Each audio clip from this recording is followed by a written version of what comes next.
Hello and welcome to Louis Philippe in Pursuit of Excellence. My guest today is a true legend, arguably the finest musical conductor of our time. And I'm delighted to have him on the show in my hometown of Chennai, Zubin Mehta. Zubin, great to see you. It's been a while since we've caught up. I welcome you to my hometown of Chennai. Thank you. Thank you. But don't put these superlatives against my name, please. I'm just a simple musician. I try to do my job. I try to make my musicians happy. But all this greatness is all nonsense. Well, it's just the truth. That's all. um, Now, we heard 10 years ago for an incredible concert a year after the dreadful tsunami hit Yes. Tamil Nadu coast. I was here with the Munich Opera Orchestra, and we raised a little bit of money for the tsunami victims, survivors, etc. And I remember the public was so appreciative. Madras is a city, or Chennai, of culture. You know, you have a festival here, November and December, but I don't know how many hundred performances take place all over the city. On the streets, in the theaters, it's really, there's no place in the world of this kind of compact performance in 2 months, I know. I've always felt that it was culturally very rich Very rich. in the South, in Chennai especially. I'm going to take you back in time a little bit and talk about your growing up in Mumbai, going to St. Xavier's College, and what are your early memories? Well, I had a really normal youth of a middle class, Parsi boy growing up. My father was a musician. So the only difference between me and everybody else around me was that I had classical music in my home from 8 o'clock in the morning before I woke up sometimes. My father practiced, he taught, he had a quartet, he had symphony rehearsals all in my house. So I think I sang before I spoke my language. Now, going to college at the time, obviously education is critical for every Indian parent. How about getting into medicine, which was, I guess, the first thing that you got into? Well, I was brainwashed, like all middle-class Parsis. You'll be a doctor, you'll be an engineer, you'll be an accountant. So my brother was chosen to be an accountant, and he is a chartered accountant from London. He did go right through that. But I just did 2 semesters at St. Xavier's College of pre-med, and I knew this is not for me. It's not that the medicine was not for me, it was that music was overpowering. Every time I sat down and I looked at some chemistry experiment to do, my head was singing symphonies by Brahms and Mozart. But tell me, when Dad was so involved with music and a tremendous conductor on his own, and knowing music so well, growing up with music, were you in love with it right away? Were you engulfed in it? It was my world right from the start. When I went to Vienna at the age of 18, I knew more music than most of the students sitting around me because of my father's, training me, and because of the immense collection of records we had at home, records interpreted by the greatest conductors like Toscanini, etc. So I went there already knowing, superficially of course. I hadn't studied the music in depth. That I studied in Vienna, and I was there for 7 years. I had one of the finest teachers in Europe for conducting. And I started playing in orchestras first, and then I got my first chance as conductor. I thought what you said was quite interesting, where you said you substituted for a lot of once famous people who missed their spot. Well, they were sick. There was a generation gap after the war. There were us very young ones in our 20s, and there were conductors past their 70s who were great conductors, but they fell ill once in a while. And then we, the young ones, got a chance. Because in the middle, because of the war, there was this generation gap. So we were called, and the thing is that you always have your first chance of substituting a great maestro. But if you don't do well, they won't call you again. In some of my cases, I was called again, and therefore my career started earlier than I thought. Now, tell me about the 7 years in Vienna, because that's the first place you went overseas, 18 years of age. You're a young, impressionable teenager at that point. You're in Europe for the first time, and all of a sudden engulfed with the culture of Austria and Vienna. How does it affect someone like you when you landed there? Well, it was the greatest culture shock you can imagine, because the only orchestra I had heard live until I went to Vienna was the Bombay Symphony. Now, this was an orchestra made of Goan professionals, Parsi amateurs, Jewish emigres, and the winds, clarinets, flutes, and the brass were the Navy band of the Indian Navy. So this was the conglomeration of musicians that my father used to put together. So having heard that orchestra with the sound, whatever it produced, when I first heard the Vienna Philharmonic in Vienna, I thought my ears popped open. It was, and in the Musikverein of Vienna, which is the finest hall in the world. So that became my axiom, my barometer to judge all orchestras from then on. And whether I went to Los Angeles or Montreal, etc., it was the sound of the Vienna Philharmonic that I grew up with for the 7 years. What basics do you think Dad put in your mind, or the teachings at such an early age that was formed your basics of music? The education my father gave me was so precise and so deeply embedded in the wishes of the composers. And he played a lot of chamber music at home. He played quartets of Beethoven and Brahms and Schubert. So I knew that music even better than the symphonies. And later on, I attended every rehearsal I possibly could of the Vienna Philharmonic. And don't forget, I heard opera for the first time in my life. So that already was a standard I never heard in Bombay, etc. And I heard my first operas and all the repertoire, starting from Mozart operas to Verdi and Wagner, etc. So I feel I heard them correctly played and sung right from the beginning. And that was an advantage. In Vienna, when you were sort of being educated further, is probably the right thing to say.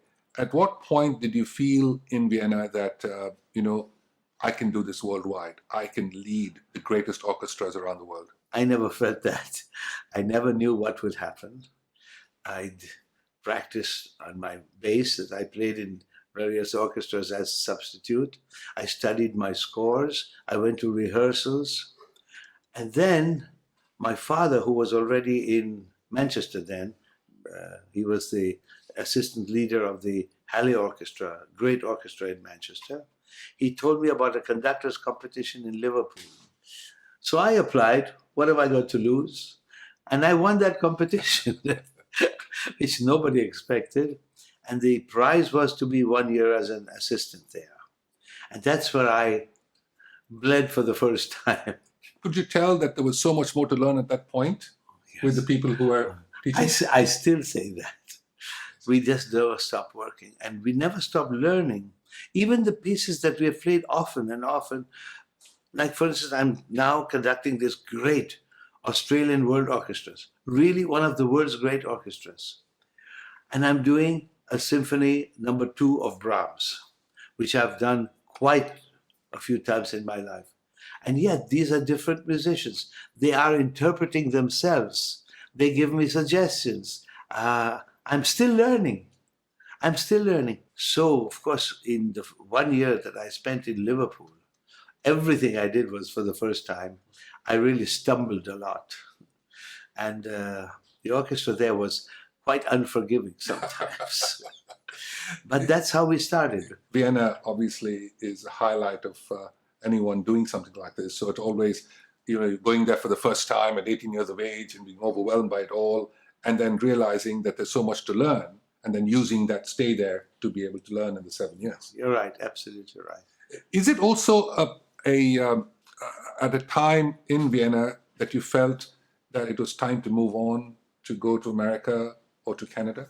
Well, all that happened by chance or however you want to put it. But I won this competition in Liverpool, and I did go to Tanglewood for 1 year. That's a summer program of the Boston Symphony.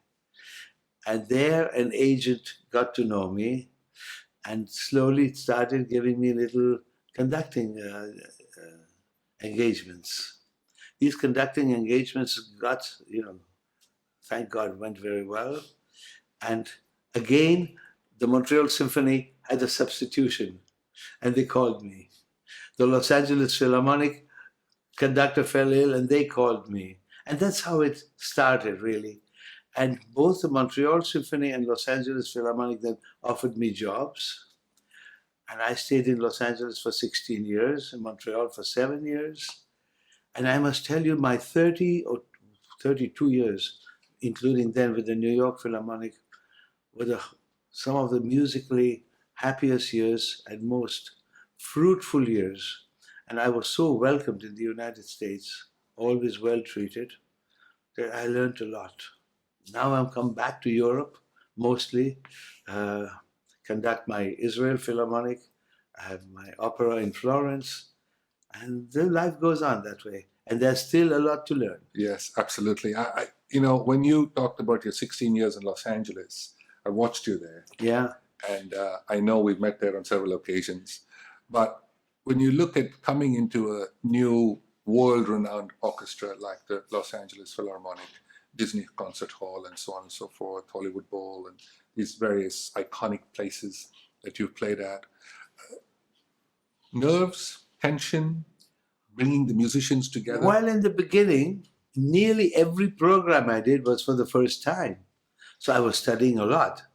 I knew some of it from Vienna, but only having learned the scores, never having conducted them. So I conducted them for the first time in Montreal and Los Angeles. But thank God I had wonderful musicians there, a generation older than me. And I told them right from the beginning, I said, look, my door is open. If you have any suggestions, please come to me. And they did come to me. They gave me a lot of advice, and I only learned from that. So what did they feel? What did the experienced musicians feel about a young conductor coming in? Well, they recognized in me a certain talent, let's say, but they also recognized in me the fact that I was doing the Brahms Third Symphony for the first time, which they have played umpteen times in their lives with a lot of great conductors. So if I would do something that was illogical, they would respectfully tell me. Similarly, I had my own conception, which I bring from Vienna or wherever, and if they played something that was completely against I would respectfully tell them, look, let's have a little chat now. So this is the way, hand in hand, we grew up together. It is, yeah, it's really a joyful reunion, if you want to call it that, and corrections are made as you go along. How different was it to go from one to the other, from Montreal, say, to New York or to LA, with their respective philharmonics? By the time I finished in Los Angeles, 1978, I had built up quite a respectable repertoire. So by the time I went to New York, I knew a lot more. Because the New York Philharmonic was already on a much higher level, evidently, than when I took over Los Angeles. Los Angeles then evolved into a great orchestra, and we've had so many tours. I came to India with the Los Angeles Philharmonic in 1967, and we did a world tour in those days. And touring is wonderful because we played the same programs in different cities, different concert halls, and we also live together. Yes. So we always come back a better orchestra. Now, so by the time I went to New York, I had a certain amount of experience. But even there, the musicians in the orchestra were of such a high level that I only learned from them also. How are the audiences in these different places? Obviously, thoughts are different, cultures are different, and especially when you go from country to country, perhaps New York and LA maybe a lot less as opposed to playing from Vienna or Israel or anywhere else. Well, the public of Central Europe is very special because the music that we play, which is 80% Central European, it belongs to them. They grow up with it. Even if they don't understand it in and out, they certainly have a love for it from their childhood also. So that when you conduct the Marriage of Figaro at the Munich Opera or the Berlin Opera, etc., you know the public knows this opera and they can sing the various arias, the songs by heart, etc. So it's a different public. Then you go to South America, which is pure enthusiasm. And places like Australia too, Yes. wonderful public. But all these places you talk about is your home, really, because you've lived in Florence, you live in Israel, you live in Los Angeles. That's very so. important that you say that. But when I come back to Bombay in the end, that's home. Yes. I've never left it, except the people, the amount of people. There's this constant hum. Yes. Even if you close all the windows in Bombay, you hear this hum of the 18 million people. This has changed. Yes. But Bombay is a little peninsula. The landmass has hardly changed, and yet it's suffocating. And but I still feel that it's so at home. But Vienna is a home, Tel Aviv is a home, and Los Angeles is the real, let's say, tax home also. Yes. But I live there with great pleasure. Well, we live about 20 minutes from each other in Los Angeles, but this is really where my home is as well for me. Chennai is home for me. When you talk about the orchestras today, is there a different style of management with conductors who come along? American orchestras are all labor and management system. There's a board of directors, there's a management, orchestra negotiates every 3 or 5 years their contracts, etc. Israel is a democratically chosen orchestra where the orchestra members govern themselves. They decide programs with me. Of course, they are not great fundraisers, so we have to go begging all over the world because the Israeli government hardly helps us at all. English orchestras have another system again.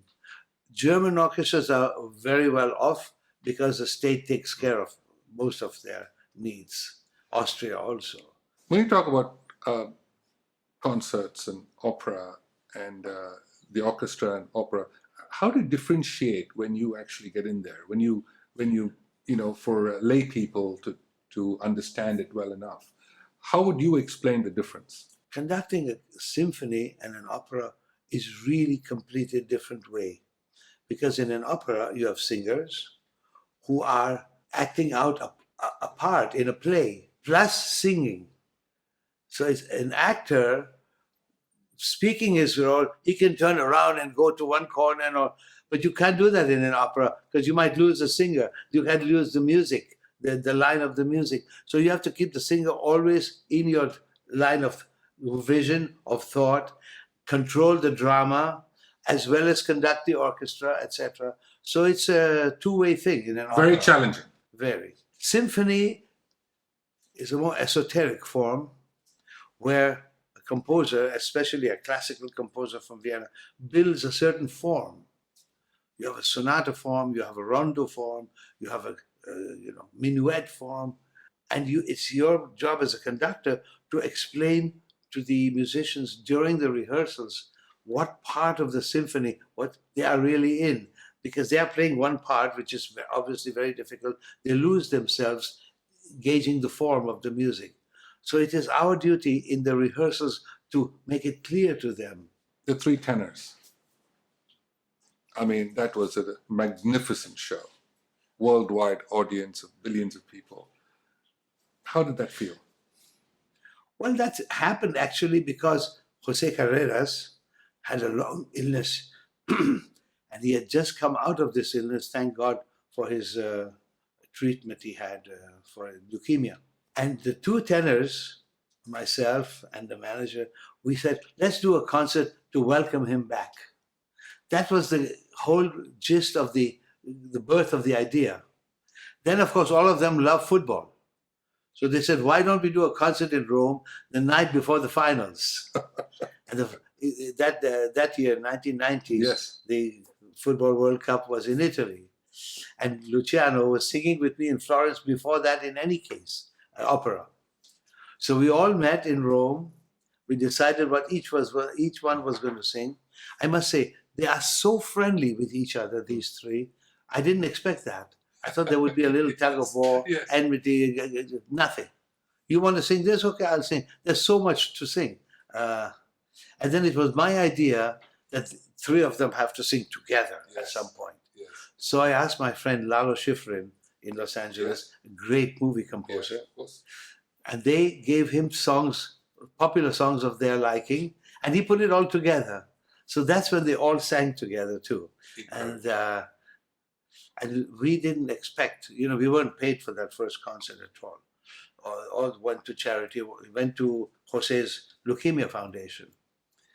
So we did it really for the love of our respect for him and football, I guess. But I remember the worldwide audience. I remember the that publicity. that it happened. was It wasn't planned that way. incredible. Yeah.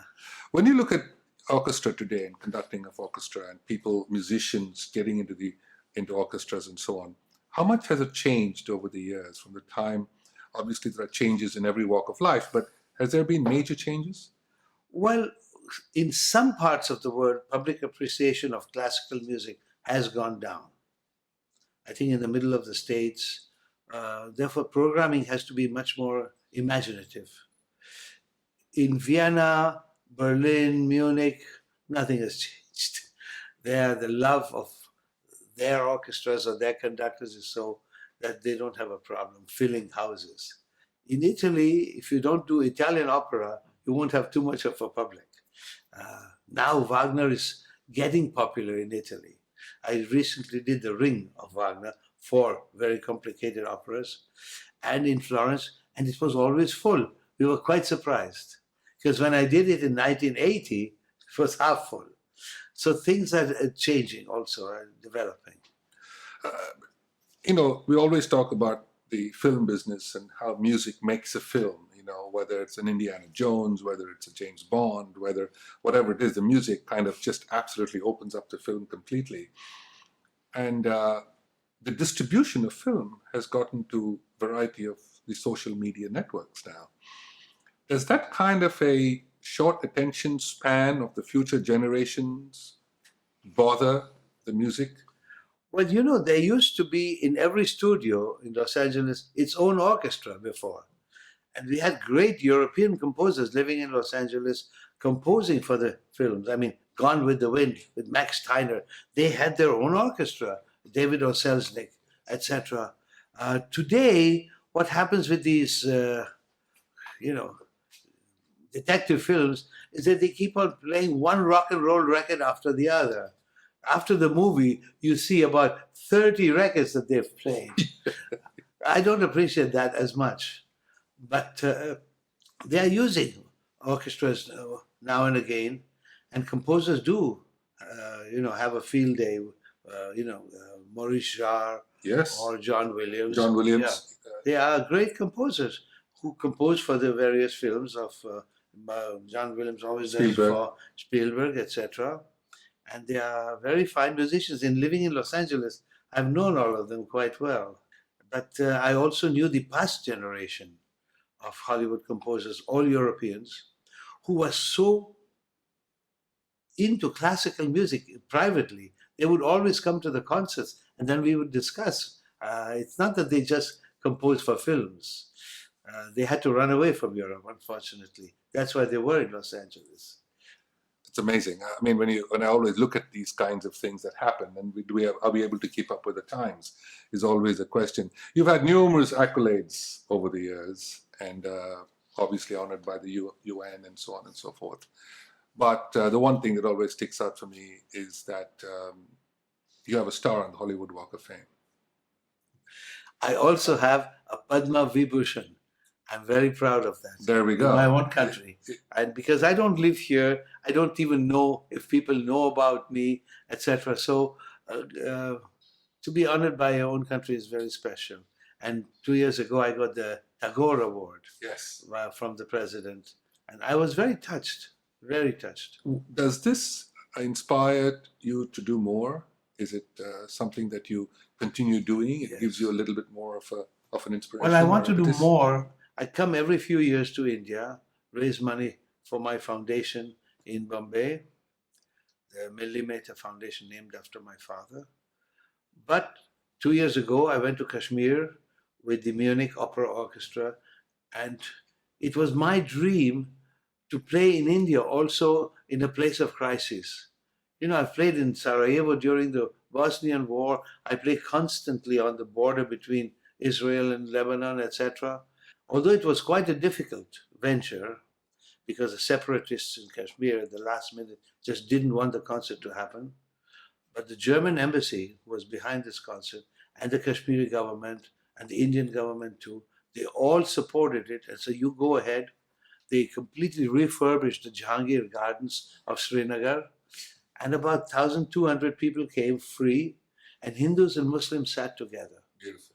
Now, I didn't change the history of Kashmir, but I at least accomplished something that they sat together, heard Beethoven and Tchaikovsky in this instance.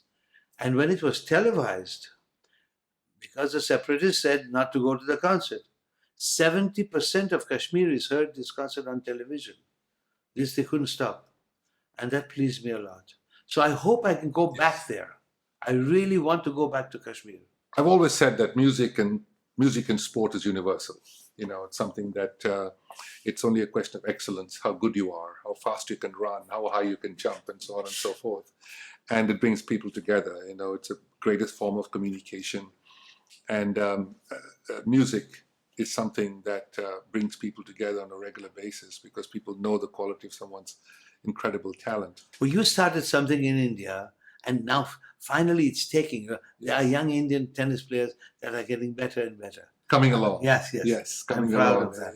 I hope the Indian footballers also come in standard, because it's needed on the world stage. Completely agree. Talking about football and tennis and so on and so forth, your first love was cricket. Cricket.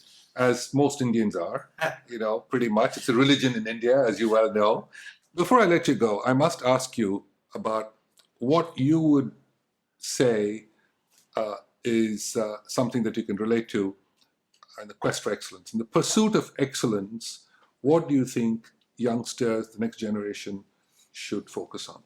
Well, let's just take music for once. If the parent recognizes a talent in the child, we have in our foundation hundreds of children studying. I don't know how many of them are really talented, but somebody of talent will come through, and the parent has to recognize that, choose the right teacher, not to come in the way of school education, because that should always go on, and not to force the child to practice against his or her will. It has to come naturally, and you will get results. Today, Indian students all over the world are doing so well. Every American university, even German universities have Indians, etc. I'm very proud of our people. Finally, Zubin, what's left for Zubin to do? What would you like to see? Well, a lot of music that I still haven't done. But I'm here. Very. Yes. Very. I'm delighted to have you on the show. Thank you for joining us. Thank you. Really appreciate it.